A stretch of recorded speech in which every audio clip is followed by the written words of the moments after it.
sweet hour of prayer.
Rivera.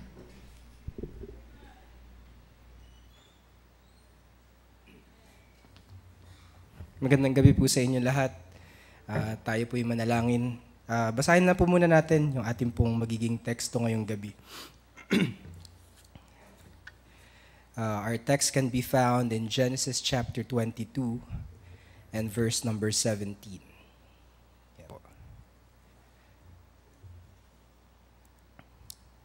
Basahin po natin ang sabay-sabay. That in blessing I will bless thee, and in multiplying I will multiply thy seed as the stars of the heaven, and as the sand which is upon the seashore, and thy seed shall possess the gate of his enemies. Tayo po'y manalangin. Aming Panginoon, maraming salamat po sa napakagandang pagkakataon na inyo pong binigay sa amin. Salamat po sa kalayaan ng pagpupuri sa inyo, kalayaan ng panalangin, Panginoon. Salamat sa commitment ng bawat isa na nandito po ngayon. Patawarin niyo po kami sa aming mga kasalanan at gamitin niyo po ako, Panginoon, upang ihatid ang inyong mensahe ngayong gabi. Ito pong lahat ay may samot dalangin sa pangalan ni Kristo Jesus. Amen. Maaari na po kayo magsiupo.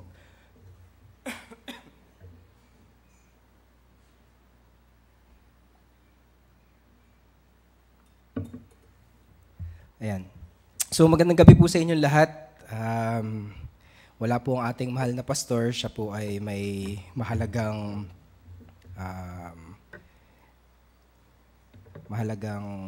appointment na kailangan puntahan. At ako po ang naatasan po na maging mensahero po ngayong gabi. Ako ay masaya na nandito po sa inyong harapan ngayong gabi upang maging tagapaghatid ng salita ng Diyos. Medyo, if I may share, I was trying to do this message last night and yung role signing ko was this morning. So I had to be there by 10, so I had to leave by 9.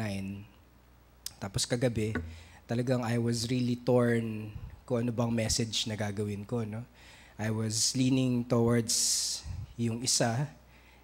Gusto ko rin yung isa. So dalawa yung ginagawa ko simultaneously. I was reading two lives, the life of Abraham and the life of Joseph. And wala talaga akong mag-give up. Wala akong mag-give up, parang gusto ko to, gusto ko to, gusto ko to, gusto ko to. Parang pwede ko ba silang pagsamahin? And honestly, when I woke up this morning, I left last night. Ako na po huling umalis dito. They closed the office. Nung umalis ako, hindi pa po talaga ako tapos. So, roll signing ko kanina. Tapos, after roll signing, uwi ako agad. And hanggang kanina, ginagawa ko pa rin po ito. And it's a blessing that I was able to merge the two messages. And they really had a commonality, you know. And it's a difficult message. It's long. Ayan, yung nagprint si Atty, alam niya. It's 12 pages. Kita ko na yung mga mukha niyo, 12. Hayaan niyo po, basta matatapos tayo ng 9:30 kahit anong mangyari. If I don't finish this message, we will finish it. Okay? Pero I hope you would just let the message speak to you. Okay? I don't have the ability, the skill to be able to deliver this message, but I know that God would work in your hearts and would give you the understanding to understand this message. I am no expert in this field. I am not as wise as our pastor's men and our pastor, of course. I am not as experienced as them, but I just hope that we will all be blessed. Okay? The title of the message is "Blessed to be called to be a blessing." Okay? We are blessed to be called, and we are called to be a blessing. Alam niyo naman po ang theme natin, di ba? Ang paulit-ulit nating tagline is "Blessed to be a blessing." I was actually sitting with the Marketplace Committee for the Metro Manila celebration of Will Graham, headed by our pastor's man, Sir Robert. And nung nag-iisip kami ng theme para dun sa magiging parang kick-off event, it was raised na magandang theme siguro yung "Blessed to be a blessing." And we would like to cast that vision to our prospective partners na they can be a blessing in whatever way. But they would, ang una natin gusto ipa-realize sa kanila, which we have realized already as Lighthouse, na we are in a state of being blessed. Tama? Malinaw na po yun sa atin. Nasa state tayo of being blessed. And in that state, we are to be a blessing. Naintindihan po natin yun, di ba? Malinaw naman po yun. And I was also blessed that last Sunday, I was able to join the burden bearers, and we visited si Kuya Manny Hernandez. And, you know, I was, biglaan, I was asked to give an encouragement kay Kuya Manny. So I was just in my mind thinking, ano bang pwede ko sabihin kay Kuya Manny? And you know, it's one of those difficult moments when somebody is sick and bedridden. What would you say? 'Di ba? Parang di ka naman pwede sabihin na you are a blessing in that state. Na ganun lang eh, 'di ba? And I was able to read some verses, and I shared yung verse that this is the confidence that we have in Him, that if we ask anything according to His will, He heareth us. No, the things that we would need to recognize there is that the Lord hears us, and He hears according to His will. Okay? He decides the terms. Okay? We may petition, we may fast, we may do whatever we want to do, but if it's not according to the Lord's will, it will never be heard, but He acts according to His will. That's something we would have to realize. And then I shared another set of verses coming from Corinthians when Paul said that we are comforted so we can become comfort. And that is difficult. Sabi ko, Kuya Manny, I know in that state, siguro you would, one thing that Satan attacks whenever you face problems is your confidence. Alam niyo po yun? Tingnan niyo po yung buhay ninyo. When you are in a state of success, in a state of, when you feel like you don't have any problems, like you, career-wise, you've just been promoted, you have good salary, you have a car, you have a house, you have a good family, and everything, you are very confident. Tama? But when something goes wrong, ang unang tinatamaan sa inyo, confidence. Kasi the truth is, while we are commanded to set our confidence in God, we have confidence in our material possessions. We have confidence in our successes. We have confidence in our abilities, in our skills. Kaya yan ang unang tinatamaan sa atin. Kaya nga sabi ng Panginoon, this is the confidence that we have in Him. Tama? So yun yung naging encouragement ko. But anyway, what I'm trying to point out is that we are in a state of being blessed. No? There is a spiritual equilibrium in being blessed and being a blessing. Pag sinabi po nating equilibrium, there is a balance. Okay? State of being blessed equals being a blessing. Kaya nga yung tagline that says, blessed to be a blessing, summarizes that equilibrium. You are blessed, so you can be a blessing. All throughout the Bible, we will see stories of people who God have called. We have always marveled at how God has used them in different capacities. Many times we will be astonished at how graciously God has blessed them. We, however, fail to realize that the underlying principle of why they heeded the call. Okay? Many would say it's because of the command, diba? That there was a call to obedience. Yun ang pinakamadaling sabihin. Sabihin natin, sumunod yung mga kasi there was a command for them to do. Or some would say, because they were promised a reward. Now, when you would look at the Bible, Hebrews chapter 11 is the best chapter that would summarize lives of faithful men. But if you would go to Hebrews chapter 11 and verse 39, ang sabi dito, and these all, having obtained a good report, ibig sabihin, having done what they were commanded to do, having been faithful. Remember, we call Hebrews 11 the chapter of ang tawag dito, our faithful patriarchs, di ba? Ang sabi dito, and these all, having obtained a good report through faith, received not the promise. Ibig sabihin, marami po sa mga lalaking ito na sumunod sa panawagan ng Diyos, received not the promise. Okay? For example, Moses. Moses heeded the call, but he never entered Canaan. Abraham, for example, never really see the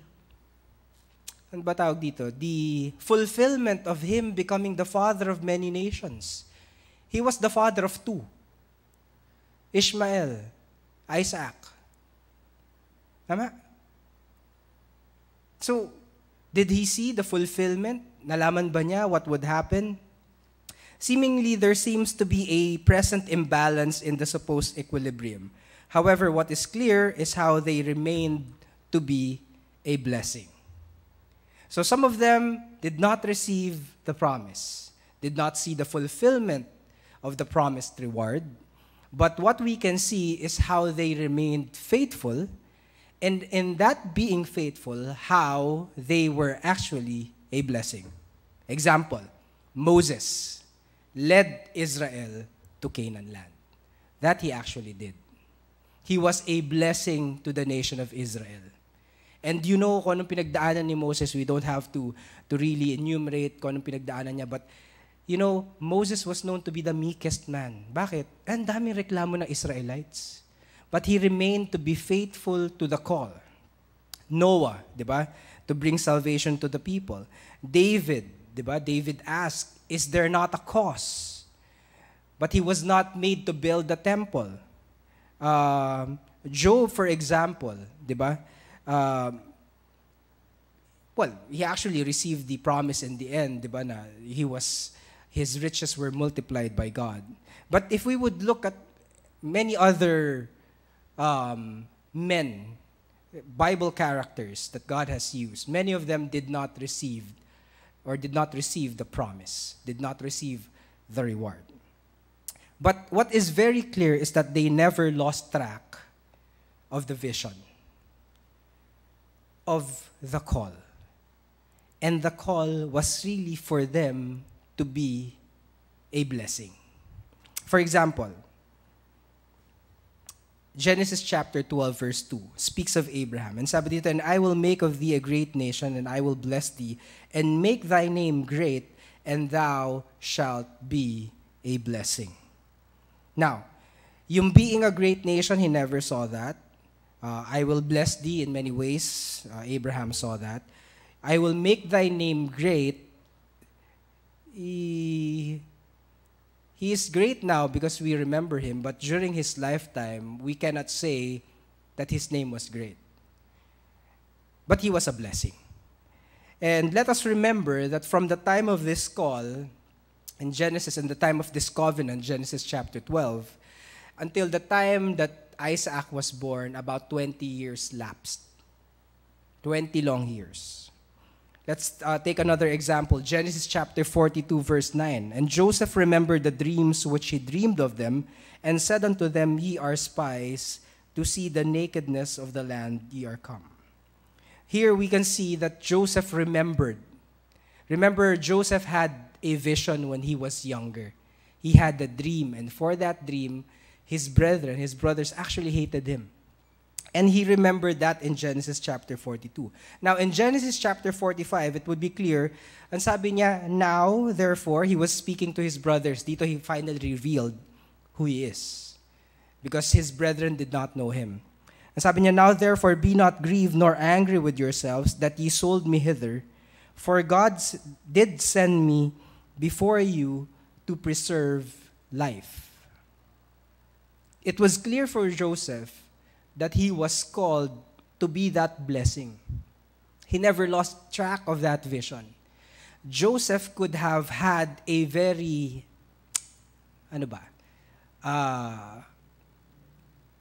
vengeful heart. A very, a heart full of hatred of his brothers. Biruin mo, ikaw ba naman ibenta ka, di ba? Ito pa, nung binenta siya, actually, kakakain lang nila. Mamaya babasahin natin yun eh. Hinulog siya doon, di ba? Hinulog siya doon sa pit. Tapos kumain. They were eating bread, yung mga magkakapatid. Tapos nakita nila, dumarating yung caravan. Sabi nila, ay, kaysa iwanan natin dito, ibenta na lang natin doon. Isipin mo gaano ka ruthless and heartless yung mga kapatid niya. But Joseph here, ang sabi niya, now therefore be not grieved. Huwag kayong malungkot.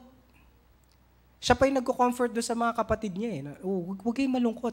Kasi, di ba, sabi nga niya later on in Genesis chapter 50, you meant it for evil, God meant it for good. Clearly, Joseph realized he was called to be a blessing. Okay? One more character. Let's look at Paul. Diba? Ang sabi dito, in 2 Corinthians chapter 1 verse 3, blessed be God, even the Father of our Lord Jesus Christ, the Father of mercies, and the God of all comfort, who comforteth us in all our tribulation, that we may be able to comfort them which are in any trouble by the comfort wherewith we ourselves are comforted of God. For as the sufferings of Christ abound in us, so our consolation also aboundeth in Christ. 5 times the word comfort was used. And you know the life of the Apostle Paul. We don't have to go through the many sufferings that the Apostle Paul went through. But the Apostle Paul clearly states here, we should comfort others with the comfort that we have. That which is the same comfort that God, that Christ has given us. Clearly, na-recognize nila, I am called.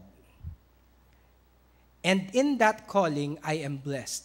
Kaya nga, blessed to be called, called to be a blessing. Okay? Our very state of being called, of being predestinated, of being chosen by God, of being saved, actually makes us blessed. Okay? And in that being blessed, we are called to be a blessing. Yun po ang nais kong makita natin dito. Now, these men never lost appreciation that they were blessed. They, as seen through their life stories, have gone through really difficult situations, but they never failed to appreciate that God has called them to be a blessing. One thing common, they were never after the blessings. They were after the call to be a blessing. Hence, God continued to bless them. Malinaw po? They were after the call to be a blessing. The very reason why they never gave up was not the promised blessing, but the prospect of being a blessing.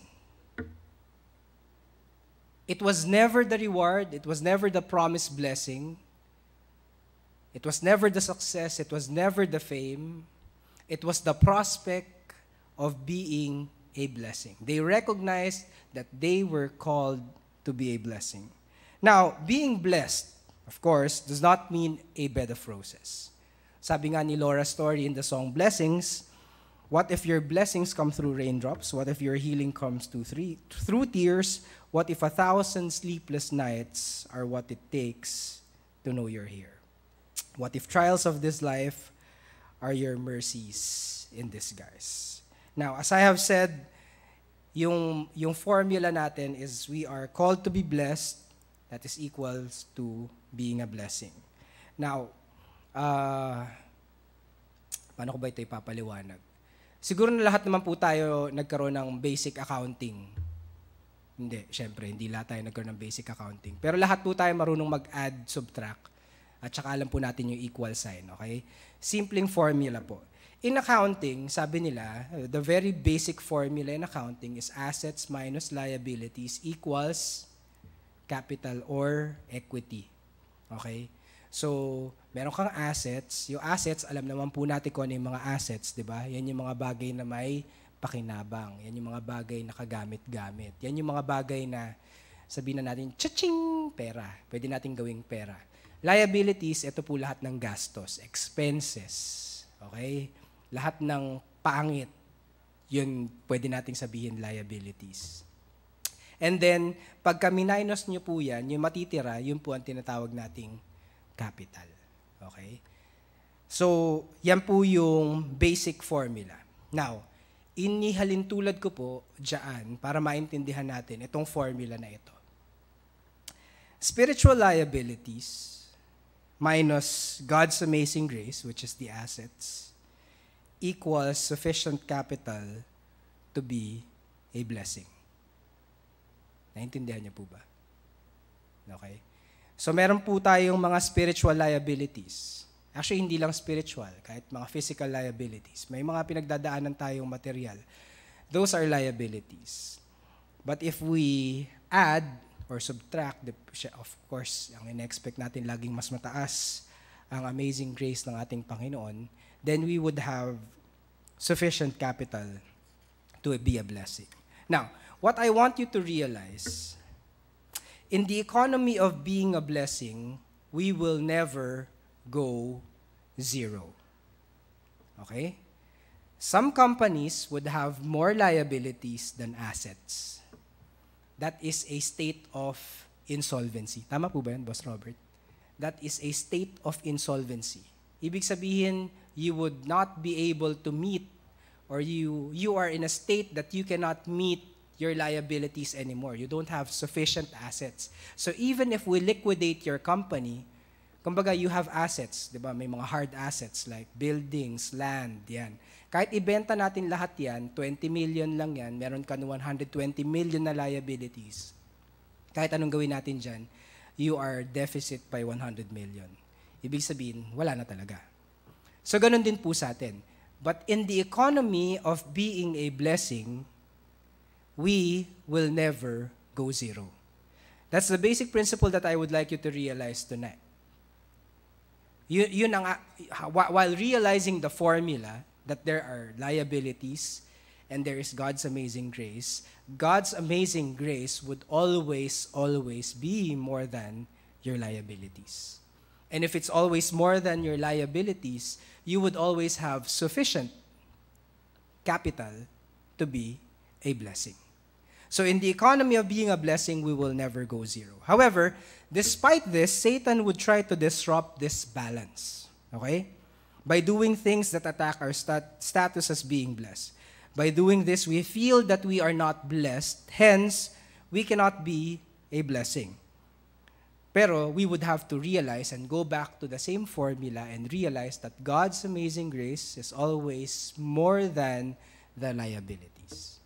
Now, I would have to go through an example of a life that went through spiritual liabilities, and I would like to show you as well how God matches, if not even gives more grace to be able to cover that liability. All right? So dadaanan po natin ngayon yung buhay ni Joseph. Alright?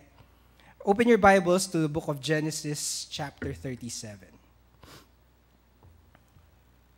Ang sabi dito, simula pa lang, nakita siya ng mga kapatid niya, si Joseph. And when his brethren saw that their father loved him more than all his brethren, they hated him and could not speak peaceably unto him. One of the liabilities that we would face, and I know each and every one has faced this, is hate. Each and every day of your life, someone would hate you.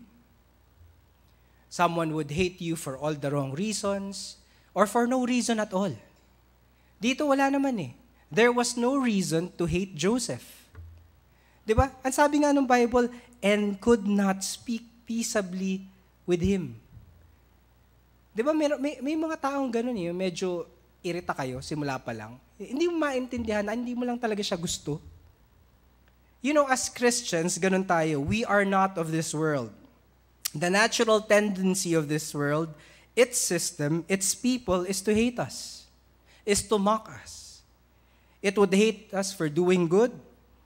It would hate us for no reason at all, just like what I said earlier.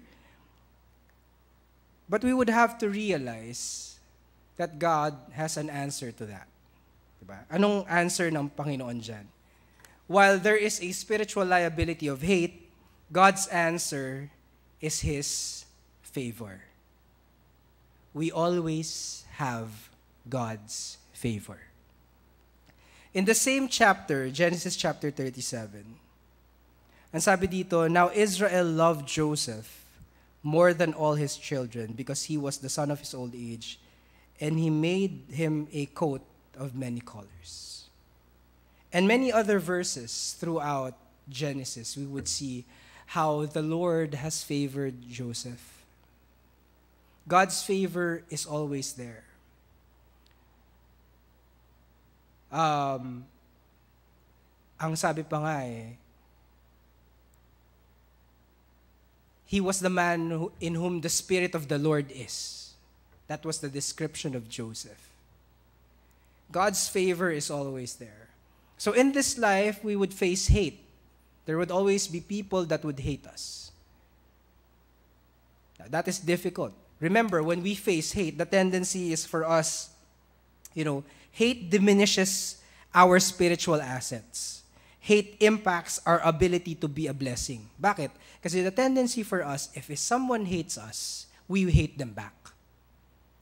That's why ang command ng Panginoon, di ba, kung binato ka ng tinapay, kung binato ka ng bato, batuhin mo ng tinapay. Kasi pag binato ka ng tinapay, madaling magbato rin ng tinapay. Pag ginawa ka ng mabuti, madali rin gumawa ng mabuti. Pag ginawa ka ng masama, ang tendency sa'yo is gumawa rin ng masama. If someone makes you feel that they hate you, your tendency is, hayaan mo na yan. Hayaan mo siya. Kahit hindi mo sinasabi mo, sana mamatay na siya. Or sana magkasakit siya. Or sana. That's the tendency. That's the human tendency. Whenever hate is thrown at us, we react by hating back. But we would have to realize that we can cover this spiritual liability. Not just cover it, we can cancel it out. Because God's favor is always upon us. Naintindihan nyo? We have God's favor. You know, I read something. It came from The Man in the Arena by Theodore Roosevelt. And sabi niya, it is not the critic who counts, not the man who points out how the strong man stumbles, or where the doer of deeds could have done them better. The credit belongs to the man who is actually in the arena, whose face is marred by dust and sweat and blood, who strives valiantly, who errs, who comes short again and again because there is no effort without error and shortcoming, but who does actually strive to do the deeds, who knows great enthusiasm, the great devotions, who spends himself in a worthy cause, who at the best knows in the end the triumph of high achievement, and who at the worst, if he fails, at least fails while daring greatly, so that his place shall never be with those cold and timid souls who neither know victory nor defeat. That was written by Theodore Roosevelt. Simple lang ibig sabihin nito eh. You know, when you are watching basketball or boxing, napakadaling sabihin na, ay, yung player na yun, hindi yung magaling eh. Dapat ganito ginawa niya eh. Dapat pinasa niya kay ano. Dapat ganito yung ginawa niya. Never let the critics... Sabi nga ni tatay, di ba, dalawa lang ang klase ng tao eh. Those who make things happen and those who watch things happen. And most probably, your critics, the people who hate you, are those who watch things happen. Naintindihan nyo? They were never the people who made things happen. Pero actually, medyo self-centered masyado yung statement ni Theodore Roosevelt. So I made a little restatement. It is not the critic who counts, not the man who points out how the strong man stumbles, or where the doer of the deeds could have done them better. The credit belongs to God, who was with you in the arena, who was with you while your face is marred by dust and sweat and blood, who strives valiantly with you, who reproves you, who, though you come short again and again, forgives you, because his strength is made perfect in weakness, error and shortcoming, who spent himself in a worthy cause, who made us more than conquerors and guaranteed that we will be ever victorious with him. Yan ang difference natin as Christians. We don't just look at ourselves as against our critics. We always look at how the grace of God works in us. And no matter who the critics are, no matter what they say, no matter how much hatred they try to hurl at us, we recognize the amazing grace that flows through us. And we overcome that spiritual liability. Okay? Second, conspiracy. Yan. People will try to conspire against you. Alam niyo po, I heard this preaching when we were in Baguio. That because we are Christians and we have accepted the Lord Jesus Christ, Satan can never actually bring us to hell. He knows that we are victorious. He knows that in the end, we will be victorious. So what does Satan does? Satan painted a target sa atin. Okay? Ginawa niya tayong target. And he will hurl everything at us to destroy our testimony. Wala na eh. Hindi naman na tayo makakasama sa impyerno eh. Dahil ligtas na tayo pupunta sa langit. But, he would try to ruin your testimony by doing these things, by hurling these spiritual liabilities. Hatred, conspiracy. O yan, conspiracy. People will try to conspire against you. Sabi dito, Verse 4 in Genesis chapter 37. And when his brethren saw that their father loved him more than all his brethren, they hated him. Genesis chapter 37, verses 18 to 20. And when they saw him afar off, even before he came near unto them, they conspired against him to slay him. And they said one to another, Behold, this dreamer cometh. Come now, therefore, and let us slay him, and cast him into some pit, and we will say, Some evil beast hath devoured him, and we shall see what will become of his dreams. People around you will try to destroy you by conspiring against you. Magsasama-sama yan. They will think of evil plans against you. Now, how would, sabi nga, this is not just an expression of hate. They would not just make you feel like an outcast. They would not just mock you. They would do evil things against you. Yung hate kasi medyo passive eh. Hindi ka lang nila sasama, or papafeel lang nila sa'yo na hindi ka nila gusto, that's hatred eh. But when people try to conspire against you, they would do something. Siguro they would, behind your back, magchichismisan, di ba? They would, it's not something unfamiliar to all of us. We know how it feels when people conspire against you. And when you feel like you're alone, this can be present in a workplace, in your home, di ba? When you are the sole Christian in your home and you feel like everyone in your family is conspiring against you, it's hard. But God's answer is the promised intercession.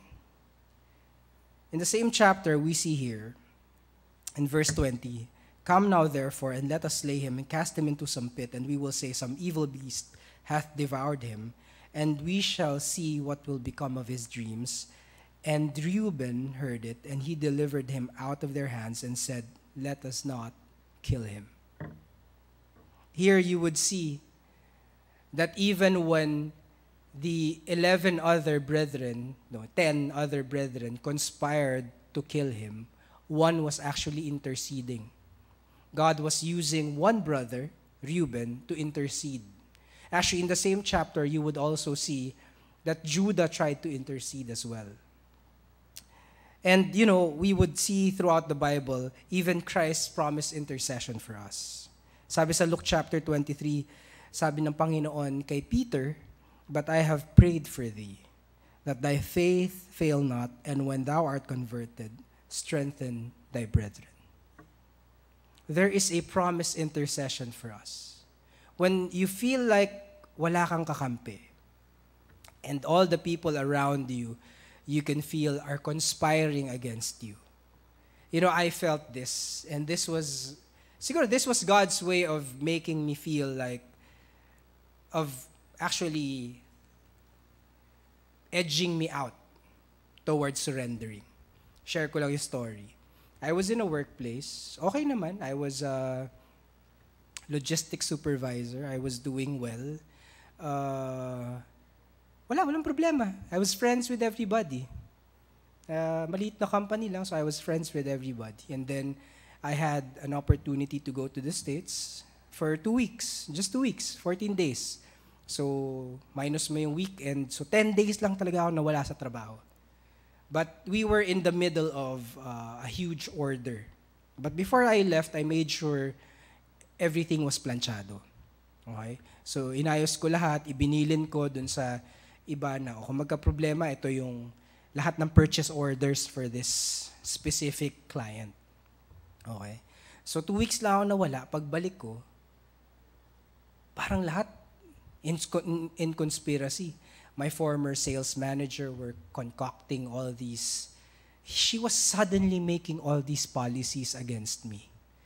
Medyo there was a favor towards me because ang reporting talaga sa office was 9 to 6.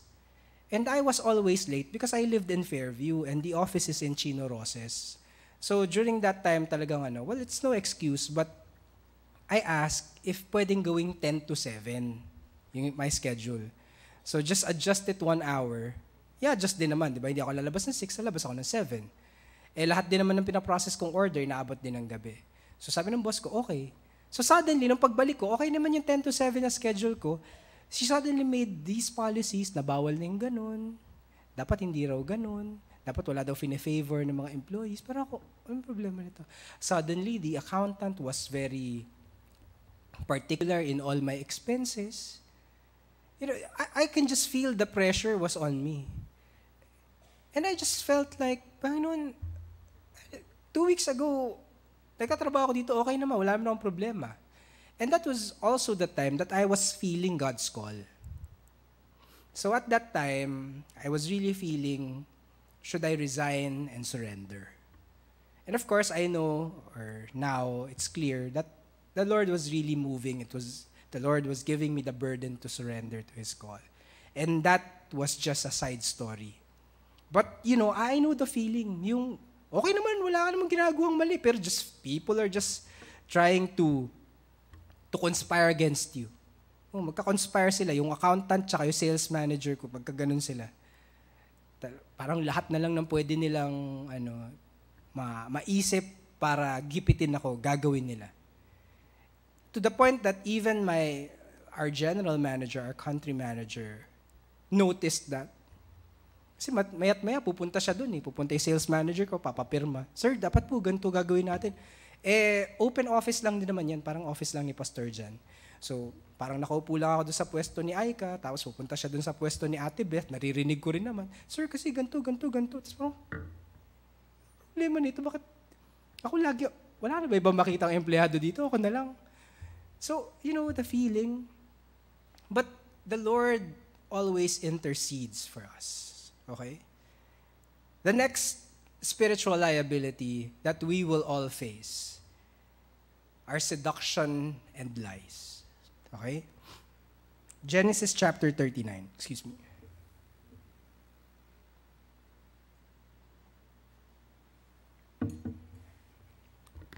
Genesis chapter 39. Verses 7 to 19. And it came to pass after these things that his master's wife cast her eyes upon Joseph. And she said, Lie with me. But he refused and said unto his master's wife, Behold, my master wotteth not what is with me in the house, and he hath committed all that he hath to my hand.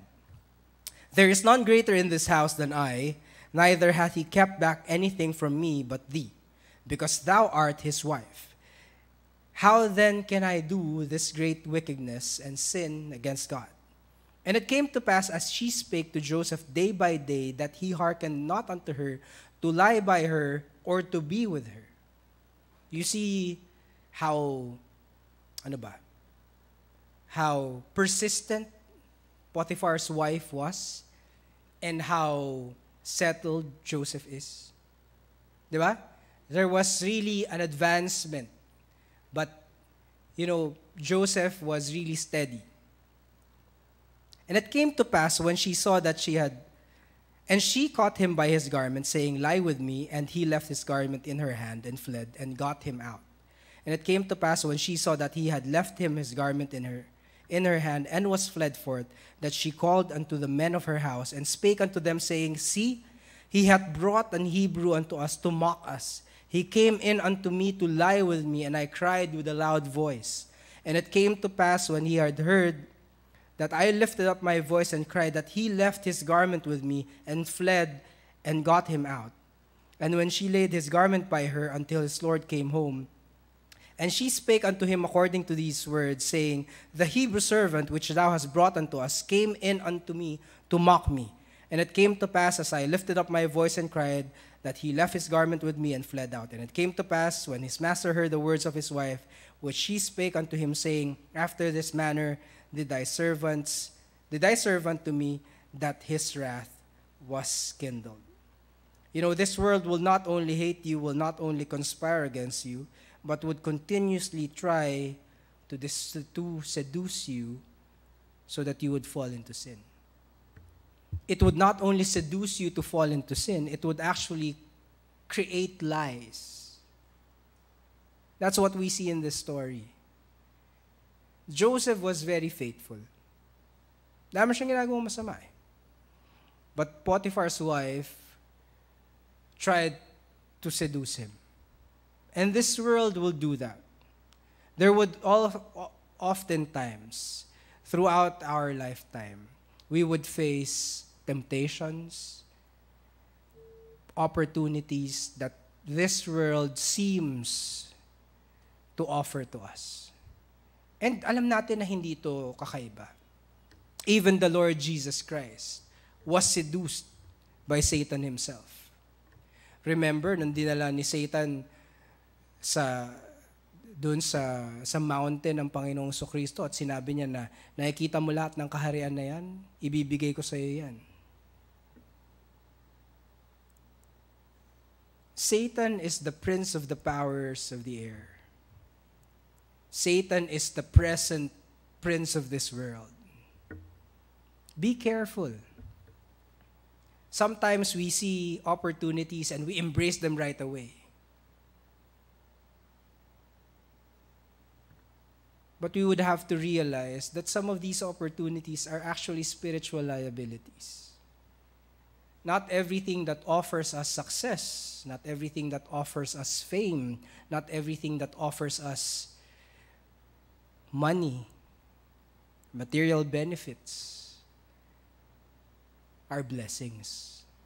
Some of them are spiritual liabilities. Some of them are Satan's ways of seducing us.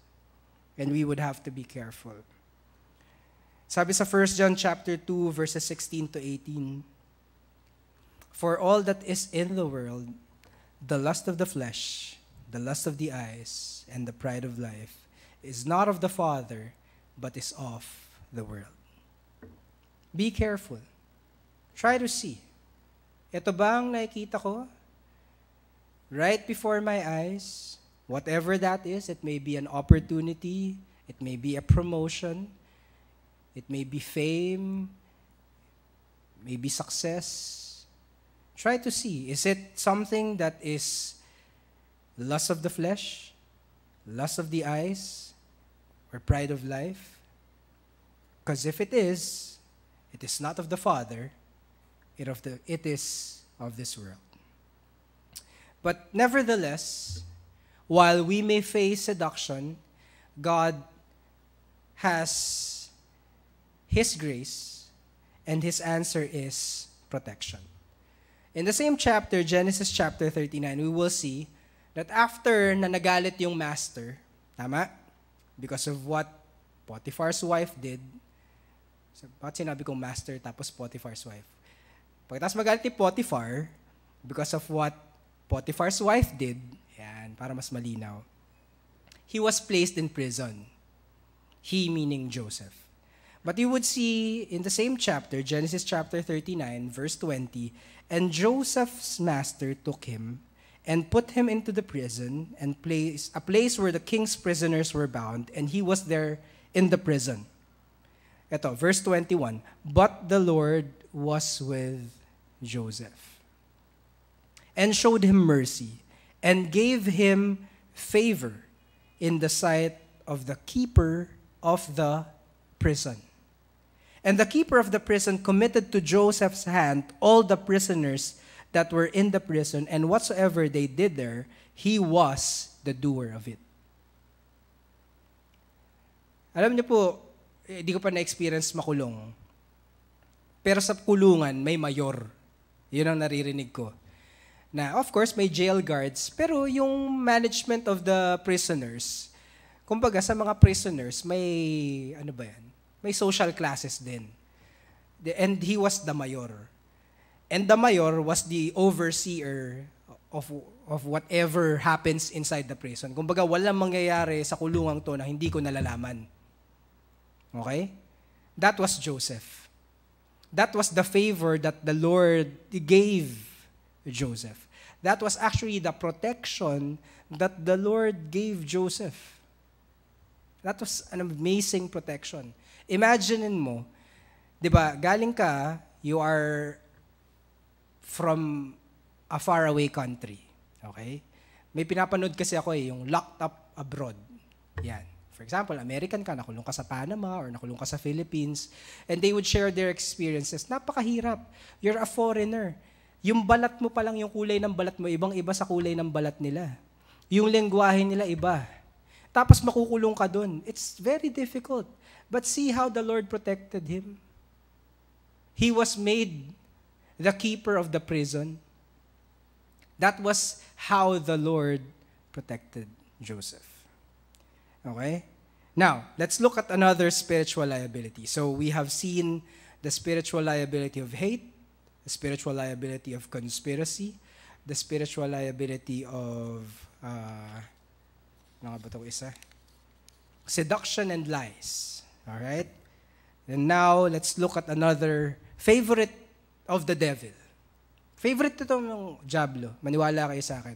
These are very common. Lahat kayo na-experience nito, kaya hindi ko na ito kailangan paliwanag sa inyo. Hate, conspiracy, seduction, and lies, we all face that. Lalo na itong isa. Spiritual liability of being overlooked. Tama? Of being overlooked, of being forgotten, of being forsaken. Yan. Yan ang pwede nating pagsamasamahin dyan.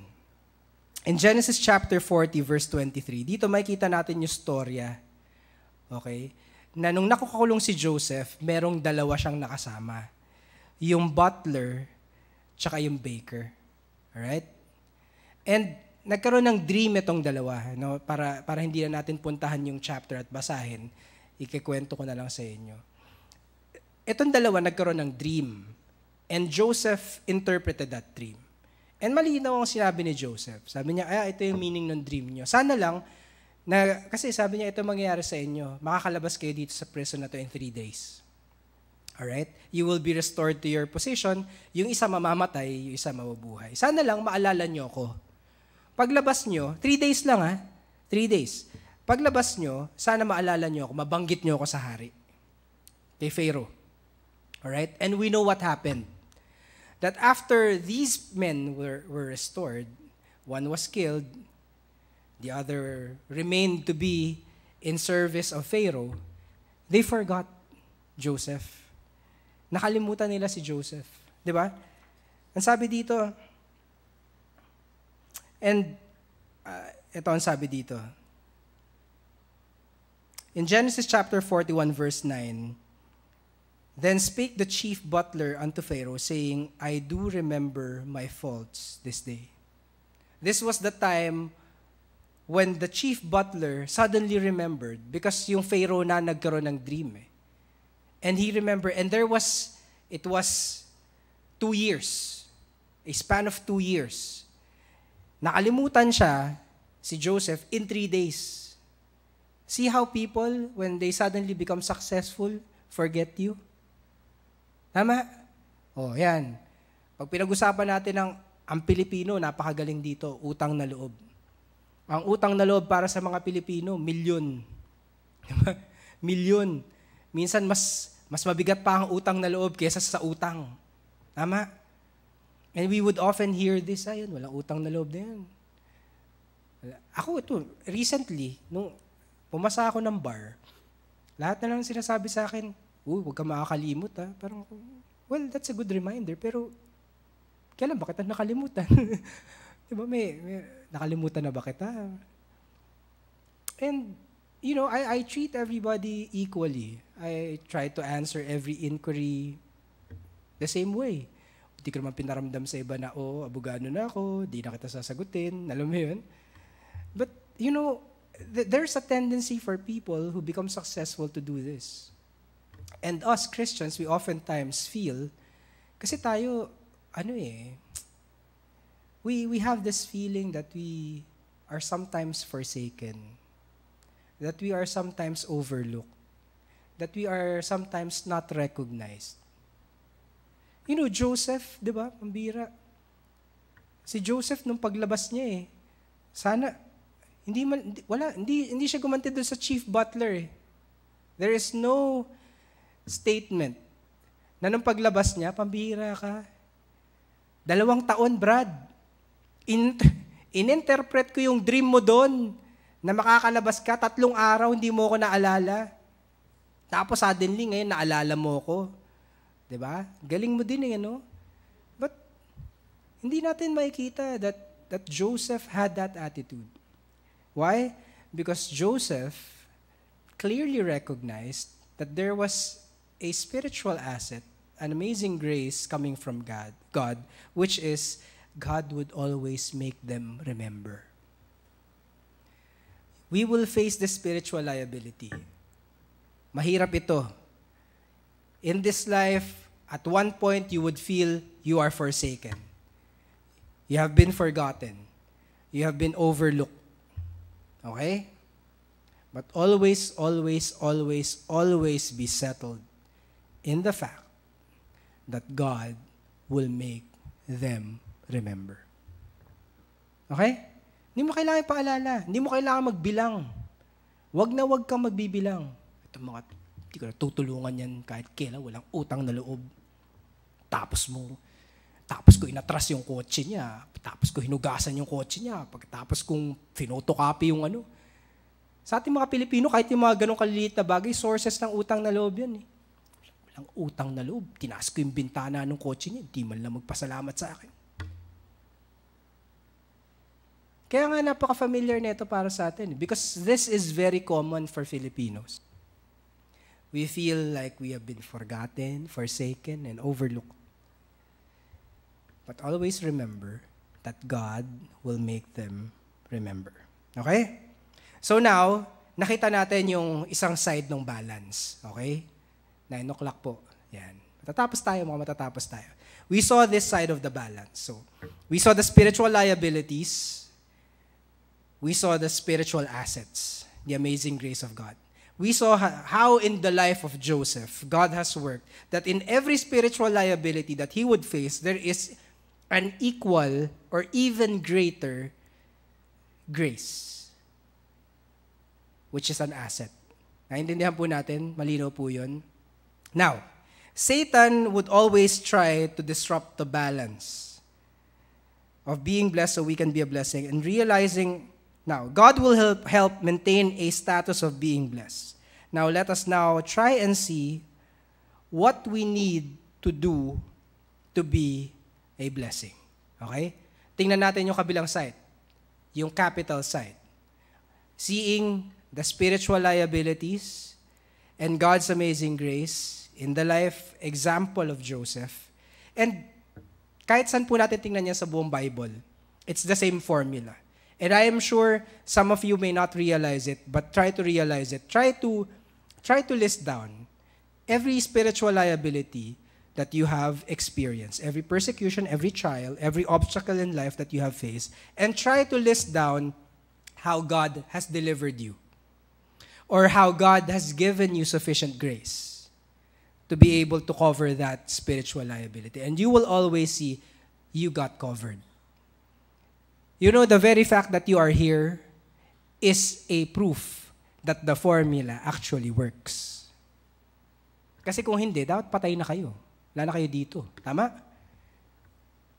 Kasi overwhelming yung spiritual liability ninyo than the amazing grace of God. But the fact that you are here, that you are still existing, that you are listening to this message right now, shows that you are actually covered. That your spiritual liabilities are covered by the spiritual assets. It's covered by the amazing grace of God. Okay? Now, let's see the life of Abraham. Okay? Sabi ko nga sa inyo, gabi pa, namomroblema talaga ako. Joseph pa? Abraham. Abraham, Joseph. Joseph, Abraham. So, magkasama sila. Alright? Ito, maganda po ito. This is very simple. We will finish by 9:30. Maniwala po kayo sa akin. Sana po maniwala kayo sa akin. Alright? Number 1, in our capital that we can use so we can be a blessing is obedience. Alright? Obedience. The example of Abraham, hindi ko na siguro ibibigay yung verse sa inyo, pero Genesis chapter 12 verse 1 shows that Abraham first obeyed. Abraham would never have been a blessing Joseph would never have been a blessing. Paul would never have been a blessing. All the disciples that God called would never have been a blessing if they never obeyed.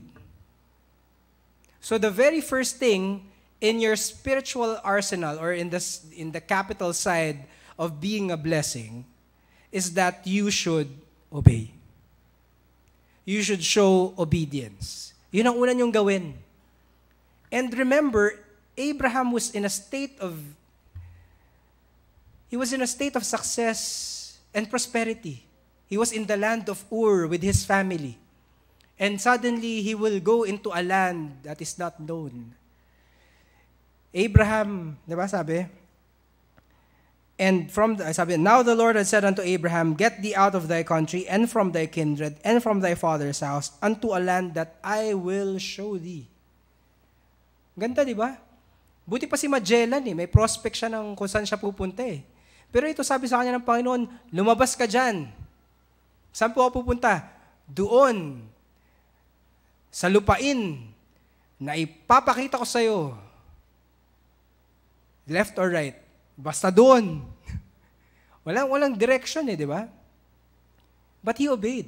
Because there was remember, babalik tayo dun sa introduction ko kanina, because there was a prospect of being a blessing. Tama? And he held on to that prospect. So, when he went through his life, and whatever spiritual liabilities he went through, still, he was a blessing because he obeyed. Naintindihan po ninyo? Number 2, be unselfish. Ayan. Di ba? Kanina sinabi ko sa inyo, people would hate you, people would conspire against you, people would seduce you and formulate lies. And ano nga ba isa pa? Sarili kong outline, nakalimutan. Lies.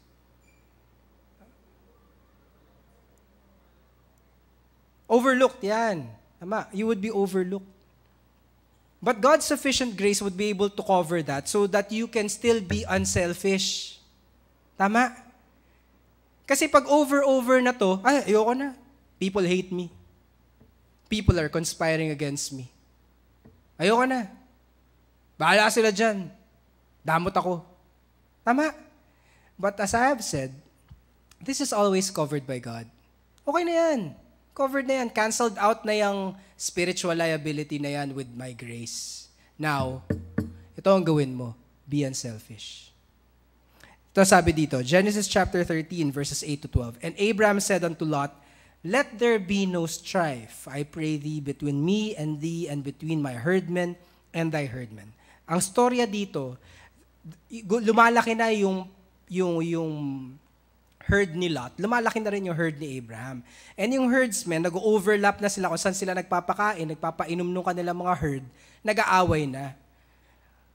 Dito kami, syempre, alam niyo yun, feeling nila, yung boss nila ang pinakamagaling. Itong isa naman, feeling nila, yung boss nila, yun dapat na masunod, nagtatalo na sila. But si Abraham was actually older than Lot. Tama? If there was, and nakita naman po natin to all throughout, there was always respect. Tama? But here, you would see how unselfish Abraham is. Na siya pa ang nag-i-initiate, sinasabi niya kay Lot, wag na nating merong strife sa atin. Wag nating hayaan na yung mga herdsmen natin nag-aaway. Ito ang gawin natin, ha? Pili ka. Gusto mo sa left?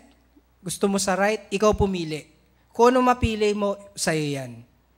And we know, ang sabi dito, and Lot lifted up his eyes and beheld all the plain of Jordan, that it was well watered everywhere. Yun ang nakita ni Lot And Lot actually chose that. Pinili niya yan. But Abraham was not selfish to say na hindi. Pwede naman sabihin Actually, Abraham could tell Lot na hindi. Akin yan. Dito ka sa kabila. But he was unselfish. Hinayaan niya, he preferred Lot over himself. At sana sa atin din, even though, yun nga, we face the spiritual liabilities in life, we would have this character, we would have this capital of being a blessing by being unselfish. Number 3, being courageous.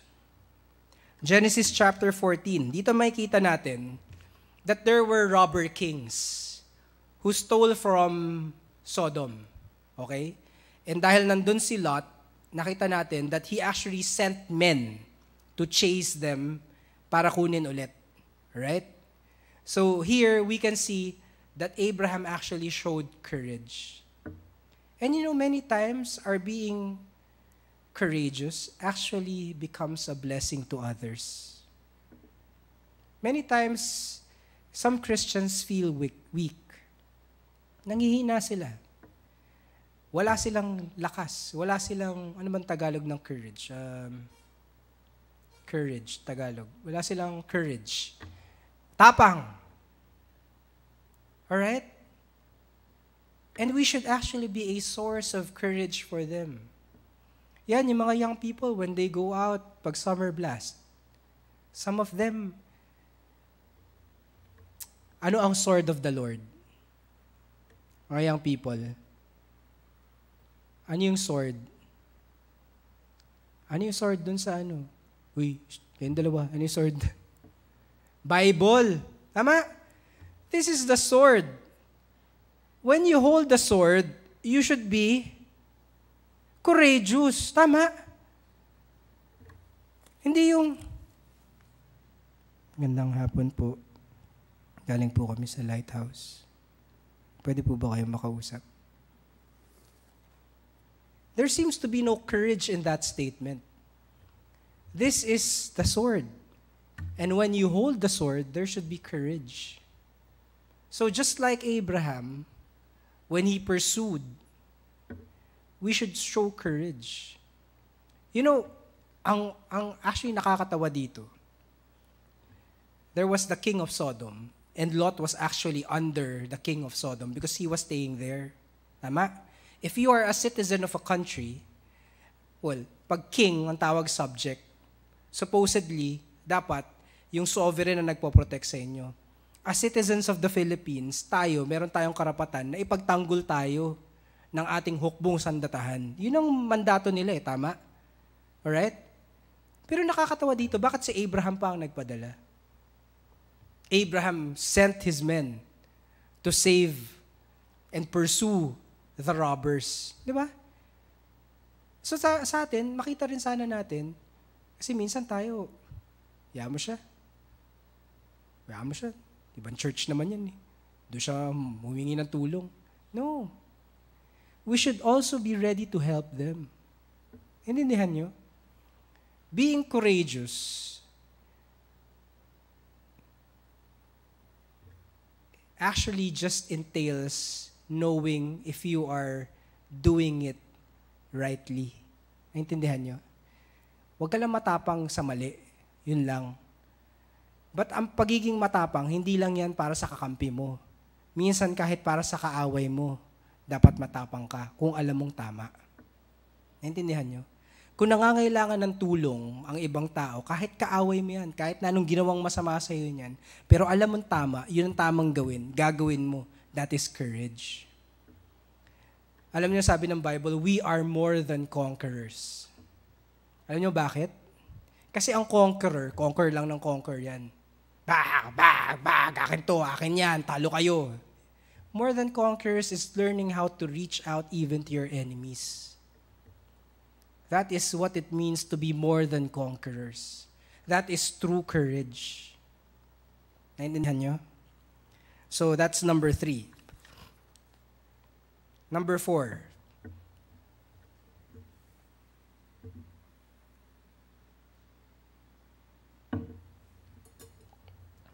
Being a giver. Sabi dito, and Melchizedek, king of Salem, Genesis chapter 14, verse 18, brought forth bread and wine, and he was the priest of the Most High God. And he blessed him and said, Blessed be Abraham, the Most High God, possessor of heaven and earth. And blessed be the Most High God, which hath delivered thine enemies into thy hand.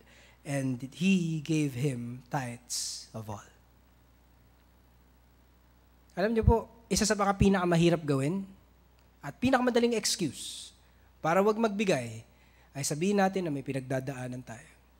Tama? I am going through a lot. Dami kong spiritual liabilities. People hate me. Satan is trying to tempt me. There are lies. There's conspiracy. I have been overlooked. I am going through trials, obstacles, lahat. Lahat ng negative na mga bagay pwede natin sabihin. So we can have an excuse not to give. Pero gaya nga ng sinabi ko, the amazing grace of God will always, always, always cover that. And when it's covered, you have sufficient capital. Means you can give. You can always, always give. Just like Abraham. Sabagay, alam nyo, tutusin dun sa example ni Abraham, di ba? Pwede mo hindi siya nagbigay eh. You know why?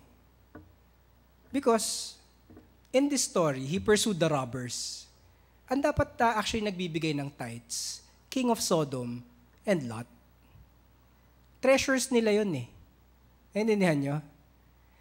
So, ninakaw yung treasure ng Sodom. Together yung treasures ni Lot. Nagpadala si Abraham. Pinursu, kinuha, nirestore niya doon. Pero siya yung nagbigay ng tithe. Nakita niyo ba yung logic doon? Bakit? Sino may gain? Sino may gain? Who was restored? It was Lot. Di ba? But actually, Abraham gave tithes. So we will see there's no excuse actually. Number 5, being incorruptible. Ito, mga part ng ating spiritual capital to be a blessing. So first, obedience. Second, being unselfish. Third, being courageous. Fourth, being a giver. Fifth, be incorruptible. And the king of Sodom said unto Abraham, give me the persons and take the goods to thyself. And Abraham said to the king of Sodom, I have lifted up mine hand unto the Lord, the Most High God, the possessor of heaven and earth, that I will not take from a thread even to a shoe latchet, and that I will not take anything that is thine, lest thou should say, I have made Abraham rich. Earlier, when Lot actually chose to go to Sodom, there was a verse that states that the men of Sodom were sinners. Abraham knew that. Okay? And we would also remember, if you would remember, hindi na natin babalikan para hindi ako humaba, that Sodom and Gomorrah was actually destroyed by God. There was an account when there were 2 visitors of Lot, naalala niyo yun? 2 angels that visited, and the men persisted to actually get the men, di ba? So, alam natin kung gaano ka-wicked yung place na yan. Here, Abraham was offered. Ang sabi ng king of Sodom, I will just get the men. Kasi ninakaw yung men and their riches eh. Just restore me yung mga tao. The riches, the material things, you can have them all. That was the offer. Okay? And Abraham showed a very good character of being incorruptible. Sa atin, I don't know. Kung tayo siguro ang inofera niyan, it's easy to say, I deserve it. Tama? I deserve it. Unang-una, who showed courage? Abraham. Who sent men? Me. Who should be rewarded? Me. Did I give tithes? Yes. Should I get this? Yes. Tama? Tama? But here, Abraham showed a character of being incorruptible. No. Lest you should say that you made me rich. My God makes me rich, not you. I may have done these good things. I may deserve that. But no, I'm not going to take that from you because my God will bless me. I don't need your blessing. I don't need your material possessions. I don't need to be corrupt. Because Abraham knew, knowing siguro the king of Sodom later on, pag yumaman si Abraham, sasabihin niya, ako nagbigay ng capital dyan. Tinulungan kami niyan. Pero kung hindi ko naman binigyan ng kayamanan yan, hindi naman magiging prosperous yan. Because the prospect was there. Abraham was going to be a blessing. Naintindihan nyo? He was going to be the father of many nations. And he couldn't afford to be known to be the father of many nations, knowing at the back of his mind that someone is thinking, I blessed that nation. That nation became great because they saved us and we gave them our material possessions. Kaya mahirap ang Sodom ngayon kasi tinulungan namin yan. Naintindihan nyo? That was in the mind of Abraham. He realized that I was going to be the father of many nations and the blessing of this nation will never come from anyone else but God. We are going to work for our riches. We are going to work for whatever success our nation would have, but we would never be corrupted. So yan dapat ang lagi nating marirealize. We should never be corruptible. We should be incorruptible. Alright? Number 6. Yan. Being entreating or prayerful. Dito makikita natin, Genesis chapter 18, verse 23 to 33. Hindi ko na po babasahin. But we would see how Abraham naman tried to entreat God to save some. Di ba? Hindi actually save some. To save Sodom and Gomorrah if these number of people would be found righteous. And nakakatawa dito kasi there was a point na ang Panginoon na mismo nagbababa. For example, verse 30.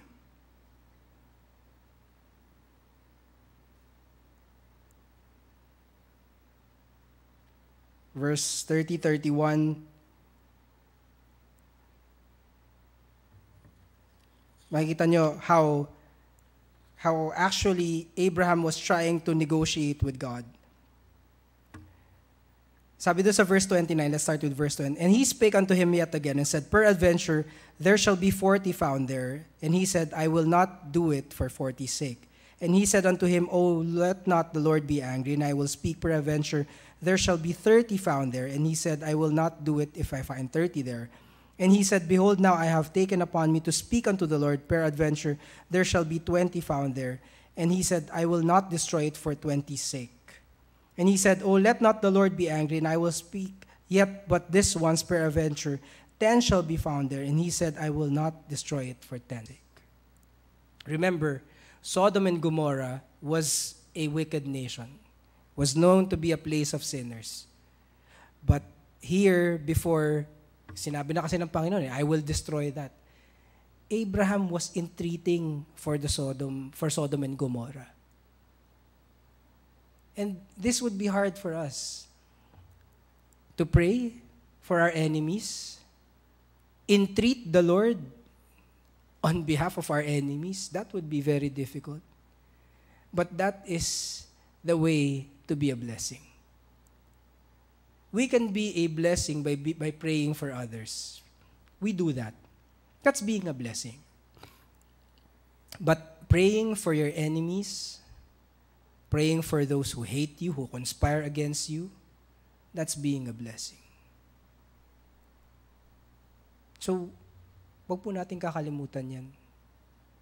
Let us be prayer warriors, just like Abraham. And lastly, yan po, 9:25. Let us be willing to sacrifice. And this would probably be one of the greatest characteristics. Any one of these characteristics, the capital that we can use to be a spiritual blessing, lahat yan magagamit natin to be a blessing. But this would probably be the best example of Abraham. We know the story in Genesis chapter 22. Hindi ko na po babasahin. How that Abraham was commanded by God to offer up Isaac. Tama? And we know how difficult this could have been for Abraham. You know, you traveling together with... Alam ko kasi may only son ako eh. Only son kasi isa daughter. Kaya may only son. I also have my only son, and I equally love my only daughter. But if you would take my only son, I would move heaven and earth to kill you. Ne, joke lang. But I would do everything to protect my son. This was something promised to Abraham, that he would be the father of many nations. And here is Isaac, and the Lord is asking him, give him, sacrifice him. And we can see there was no hesitation. There was no hesitation. You know, I was telling the kids the other day, nung Sunday, I was teaching the kids. Medyo mahirap iparealize sa kanila. Pero sabi ko, imagine ninyo, matutulog na sila. Sabi ko, isa dun sa, kasi sabi ko, malayong travel eh, di ba? So, bundok, di ba? So, probably isang gabi, nag-camp sila. Sabi ni Isaac, Pa, napansin ko, nandyan yung wood para sa offering. Nasaan po yung lamp? Sabi ko, siguro si Abraham tumalikod. Tapos sinabi niya, anak, tulog ka na. God will provide. But I can just feel the emotional burden that Abraham was feeling. That deep inside, he knew, he very well knew that he was going to sacrifice. And huwag niyong isipin, ngayon napakadaling isipin, hindi, alam naman siguro ni Abraham na na nagjo-joke lang ang Panginoon. Siguro alam naman niya na ite-test lang siya. Talaga? You know how serious God is? You know how serious God is? Naalala niyo yung story ni David? They were carrying the Ark of the Covenant and there was a specific command na wag hawakan. Tapos hinawakan, namatay. That's how serious God is. Sodom and Gomorrah, sabi, wag kang tatalikod. Don't look back. Nag-look back. Sa tingin nyo, nagbibiro ang Panginoon. Sa tingin nyo, no, sinabi kay Abraham. Kasi totoo naman. Open to Genesis chapter 22. Bira. Genesis chapter 22. Because the chapter starts with saying, that came to pass after these things that God did tempt Abraham. Clearly, the Lord knew it was a test. Okay? But when he said that to Abraham, hindi niya sinad, Abraham, I am going to test you. Offer your son. Hindi. When the Lord commanded that, it was a sincere, straightforward, serious command. And walang statement dito, and Abraham hesitated. Wala nga siyang counter question eh. You know, nakita na natin how Abraham entreated on behalf of Sodom, di ba? Panginoon, baka pwede kung may makita kang 30 na righteous, ligtas mo yung Sodom. 20, Panginoon, 20. 10, Panginoon, 10. Di ba? Pwede naman dito, Panginoon, meron akong dito, isang pamilya ng kalabaw, baka, di ba, ram. Ano pong gusto niyo, Panginoon? Lahat yan. Gusto niyo po, papatay ko lahat? Okay lang po sa akin. Abraham could have done that. He could have entreated the Lord that way. I would like you to realize that. But clearly, in Abraham's mind, he realized the Lord was asking for a sacrifice that would hurt. Naintindihan niyo? And he did that, and he became a blessing. My challenge to you today, God, in this lifetime, would ask you for a sacrifice. To make a sacrifice that would hurt. But in doing that, you will be a blessing. Tandaan po natin yan. Tandaan po natin itong mga bagay na to. Let us obey. Balikan po natin yan. Let us obey the call to be a blessing. Number 2, let us be unselfish. Let us be courageous. Let us be a giver. Let us be incorruptible. Let us be entreating. And let us be willing to make the sacrifice. In all these things, isipin natin, ang bigat naman, ang dami natin kailangan gawin to be a blessing. But no. Through all the spiritual liabilities that we would face in this life, God has it covered. He has sufficient grace. And when you minus all that spiritual liabilities, you have sufficient capital to be a blessing. So maraming salamat po. Tayo po'y manalangin. Aming Panginoon, maraming salamat po sa inyong biyaya sa amin. Naway amin po ma-realize na kami po ay inyong tinawag. At sa inyo pong pagtawag sa amin, kami po ay pinagpala. At dahil po sa panawagan na yan, kami po ay dapat maging pagpapala para sa iba. Kayong patuloy na kumilos sa amin, Panginoon, patuloy niyo po kaming gabayan sa lahat ng aming gagawin. Ganyan din po ang aming mahal na pastor sa kanyang pong mga engagements, Panginoon. Ingatan niyo po siya. Ito pong lahat ay aming samot dalangin sa pangalan ng Kristo Jesus. Amen.